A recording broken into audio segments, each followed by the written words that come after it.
Welcome to the Week 7 Waiver Wire Preview Show here at 4for4 Football. As always, I'm your host, John Daigle, for the very special Week 7 Waivers episode. Thin at running backs this week. Yes, but the cover image, as you're seeing, if you are joining us live at halftime on Monday Night Football, as always, every Monday night, the cover boy himself, Wan'Dale Robinson, many tight ends to get to as well, which is good because there are lots of tight ends on bye. So let's go ahead and get right into it, because the sleeper pick of the week, brought to you, of course, by our friends at Sleeper, one of the fastest growing customizable fantasy football platforms in the industry, is none other than Wan'Dale Robinson himself, who, yes, only mustered 15 snaps in his first game since week 1, 23% of the Giants' offensive snaps to be exact, but 4 targets for a 14.8% target share, and also recorded New York's first touchdown by a wide receiver since their season opener.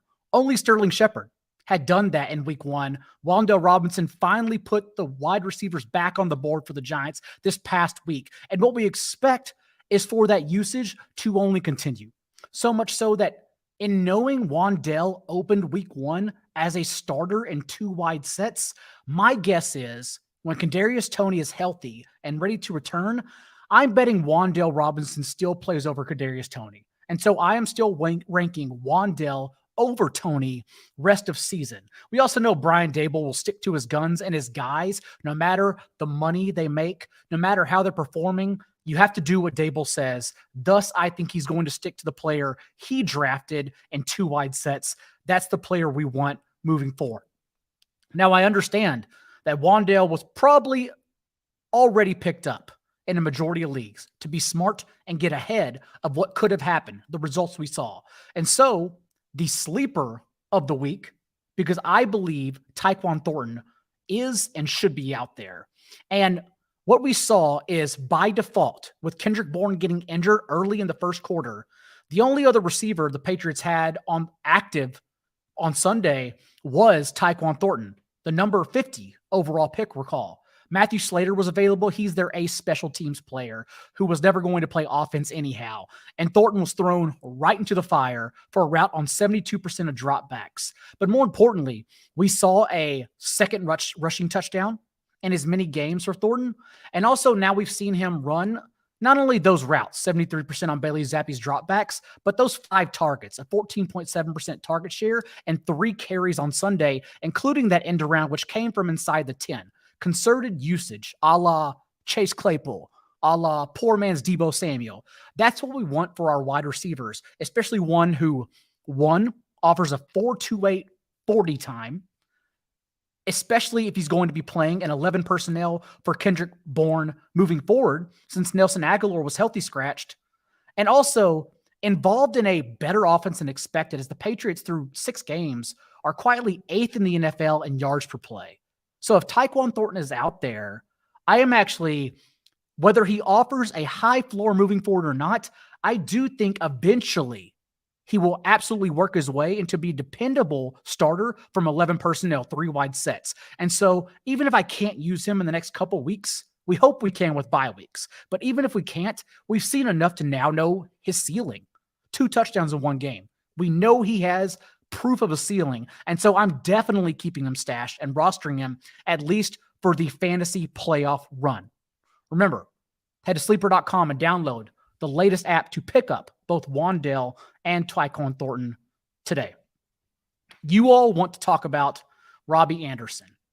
So let's go ahead and get into it, because I think there's a lot of volatility in rostering Robbie Anderson, who, sure, we're going to sprinkle on, and we're going to try to get logically slides right into Marquise Brown's role. Brown, of course, was in on a route on 81% of routes from the boundary this year. Robbie Anderson has run a route on 90% of boundary with the Panthers. But at the same time, not only is he moving to a new offense mid-year, we also have DeAndre Hopkins returning. We also, as frustrated as we all are, especially for fantasy purposes, with Cliff Kingsbury, no one can guarantee Robbie Anderson will play over AJ Green. Will be in for a majority of 3 wide sets, especially for only a 6th and 7th round pick, right? And more importantly, this Cardinals offense has been terrible where we are imagining Robbie Anderson to flourish. Kyler Murray is dead last in the league with 7.7 yards per attempt on throws, 10 plus yards downfield, and take it even further where we think Anderson has this ceiling. Kyler Murray this year is 6 of 30, 33rd overall in the league on completion rate on throws 20 yards downfield. So it's a lot of hills to climb, honestly, to get there to Robbie Anderson to be a wide receiver 3, even a weekly flex option for bye weeks. And that's what I'm worried about. So we are sprinkling on Robbie Anderson, sure. But if he does play in 4 wide sets, that's what it comes down to behind AJ Green. It genuinely would not be shocking in the least. In fact, I'm actually fighting for Tyquan Thornton over Robbie Anderson wherever you have that choice. Let's talk about some tight ends now, as promised, because you have Dawson Knox, Tyler Higbee, Irv Smith, and Dallas Goedert all on bye. So if Robert Tonyan's still out there, I think that's where we start, because maybe in the past, I don't have confidence. I think Tonyan's usage goes backwards and it fluctuates as it's done all year. But with Randall Cobb suffering a high ankle sprain, we don't know the timeline just yet, but we're assuming 2 to 4 weeks, if not more. If that's the case, I don't expect Tonyan's season high marks and snaps, 63%, targets, team high 12, and a 26.6% target share this past week. And more importantly, a season high in route participation, 74% on Aaron Rodgers dropbacks. With Cobb out of the way in the interim, I don't expect Tonyan's usage to decrease at all. So that's the first tight end I'm trying to target wherever you have that choice. Next up, if you don't have that choice, it would be Cade Otton due to Cam Brate's unfortunate neck injury suffered on Sunday, because we've already seen this. Cam Brate just 2 weeks ago for Cade Otton, just for Cam Brate 2 weeks ago, thrown 7 targets, a 13.4% target share, including a team high 2 red zone targets, and the elite usage we all want, a route on 86% of dropbacks. For as long as Brate is out, for the record, I would start Cade Otton over Robert Tonyan every single week. But since we are not sure when Brate will return, I can't say put more fab on Otton with confidence over Tonyan. Thus, I'm still going to play it safe, hedge my bet, and say Tonyan is the better long-term addition. But honestly, Otton is the player I would start over Tonyan for as long as Brate is sidelined. If those two happen to be gone, Hunter Henry, if he's still out there on your waiver wire, I was shocked to see that even with Jonnu Smith back in the lineup against the Browns, Hunter Henry stayed out there for 97% of snaps. And remember, 2 weeks ago, he played 98% of snaps. He ran 33 routes, 83% route participation against the Browns, shockingly, to Jonnu Smith's 6, just 15%. And then also now has, in back-to-back weeks from Bailey Zappi, a 22% target share for Hunter Henry. Someone else I'm bidding on with confidence. And then, if all 3 happen to be gone, I have looked in high-stakes leagues. I know in some, Mike Gesicki's still out there. And should we trust Mike Gesicki? That I don't know. Because remember, in week 2, we saw him pop for 4 catches, 41 yards, and a touchdown on 62% of snaps. Only to follow that up in week 3 with a season-low 40% of snaps and an egg in the box score. So I don't know if this usage for Sunday will stay true. But that usage is something we want to chase. Not just the 2 touchdowns. Those are nice. Those were 2 end zone targets. But more importantly, season highs with a route on 75% of dropbacks, season high 6 targets for a 12.7% target share, and played a season high 64% of Miami's offensive snaps with both Skylar Thompson and Teddy Bridgewater in the game. Maybe that was to protect a rookie quarterback. Maybe that was to get someone else involved outside of Trent Sherfield. But we will always salivate and chase over Gesicki's athletic profile, especially in a week where 4 premium tight ends are on bye. That's something I don't mind going right back to. Something else that I'm scared to talk about, because I don't expect Kenyan Drake to average over 10 yards per carry and run for 100 yards, honestly, maybe ever again this year. But what we do know is that John Harbaugh came out post-game and said J.K. Dobbins, his knee reportedly locked up in game.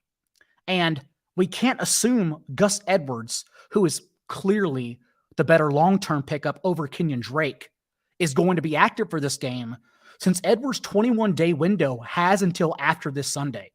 They have until Monday to activate him. They don't have to have him ready for Sunday. And so it honestly would make sense if Gus Edwards sits out this one and then comes back even healthier in week 8. And if that's the case, what we saw was J.K. Dobbins with that in-game injury getting scaled back for season lows in snaps, 27%, routes, and just 7 touches, a season low 39% share of this team's backfield touches. Whereas Kenyan Drake, on the other hand, reached his most carries, 10, and his most touches, 11, since week 1. And you may laugh that it's Kenyan Drake. Well, one, remember, we're all grasping for straws for running backs right now, especially with 4 good offenses taking their running backs on bye weeks. Not only that, it's the best matchup possible. It's the Browns defense, who has allowed at least 2 rushing touchdowns to opposing running backs in 3 consecutive games, and the 3rd most schedule-adjusted fantasy points allowed per game to opposing running backs. I know that, of course, using 4for4's schedule-adjusted fantasy points allowed tool. So Gus Edwards still the play. But with the window beyond week 7, it would not shock me if we are stuck starting Kenyan Drake as an RB3, 4, because we're desperate in a great matchup in week 7. And finally, let's go ahead and close with some quick hits here, because what we did see was Daniel Bellinger not only lead the Giants in targets, but in a season in which he had yet to run over 61% of routes with the Giants, Brian Daigle gave him the bump this past week to a route on 82% of dropbacks. Elite threshold usage we want from our tight ends. If you are running a route over 80% of dropbacks and you can lead the team in targets from tight end, you are in the mix for a low-end tight end 1, if not mid-tight end 1, every single week. Daniel Bellinger for the Giants achieved that. So we are going all in terms of desperate tight ends for Daniel Bellinger. Khalil Shakir only ran 9 routes to Isaiah McKenzie's 26 this past game since McKenzie returned from concussion protocol. But we saw McKenzie botch a pitch, an option pitch from Josh Allen in game. And although I don't blame him entirely, did mistime a jump and slipped on a would-be end zone target that would have resulted in a touchdown from Josh Allen too. So with the bye week now for the Bills, given how well Shakir performed 2 weeks ago for McKenzie, and that McKenzie still is on just a 1-year deal, maybe we have Shakir bump into McKenzie's workload even more starting in week 8. So in deeper leagues, if Shakir was dropped because McKenzie was active, I actually want to go back to Shakir wherever I have that room on my bench. Also for deeper leagues, Zach Moss healthy scratched, of course, against the Chiefs. James Cook, the only active running back behind Devin Singletary. We know Devin Singletary's elite usage in every single game where the Bills have been competitive, which have been not many since they've been the best team in the NFL. But what that tells us is wherever we were stashing Zach Moss, we should instead be stashing James Cook as the clear contingency player behind Singletary in case of an injury. On that same note, Tyrion Davis-Price returned this past week, and it was still Tevin Coleman who played 20% of snaps and got 4 carries. Not enough to provide standalone value, but to be a nuisance. And more importantly, Tyrion Davis-Price only played 1 snap, and it was at fullback. So that also tells us that for the contingency player behind Jeff Wilson, since we're still waiting out Elijah Mitchell, who we still believe could return, maybe, but probably not, I'm going to say, before the team's week 9 bye, then if that's the case, Tevin Coleman is still the contingency player to have over Tyrion Davis-Price. With Adam Troutman suffering an injury on Sunday and the Saints having this short turnaround against the Cardinals on Thursday night, note that we've seen Juwan Johnson's usage with Troutman as a limited player before, because in those first 2 weeks, Juwan Johnson ran around on 74% of dropbacks and averaged 6 targets per game. And that's when Troutman was active, but sparsely involved. His usage increased from that point forward. So if Troutman's inactive Thursday, which is what it's looking like, we already know what the usage will be for Juwan Johnson. So don't be scared to chase him in deeper leagues and even start him in a pinch. This one's ugly. I don't even want to say this one because DJ Moore is the wide receiver 65 in fantasy points per game and has not recorded more than 60 receiving yards in any start this year, while the Panthers around him are pacing for literally the 4th fewest plays per game in the last decade in the NFL. But I would not be doing my job if I didn't get dynasty players excited and note that Terrace Marshall did come in for Robbie Anderson in that game and run as many routes, 15 each, with Shi Smith. Terrace Marshall, who, of course, could be used in 2 wide sets perhaps, just for you sicko dynasty players. And then just remember, the Raiders, before they went on bye, Darren Waller exited with an injury in the first quarter, hamstring. We don't know his availability just yet for this game, so be aware that Foster Moreau is out there and could get the start in place of Darren Waller. Remember, all of this and more can be found at 4for4.com, the waiver wire column, which will be waiting for you whenever you're done listening to this. We will be back for the Week 7 preview show with myself, John Paulson, and Sam Hoppin Wednesday, every Wednesday at 1 p.m. Eastern. Until then, be a little bit kinder than what's required. We'll see you then.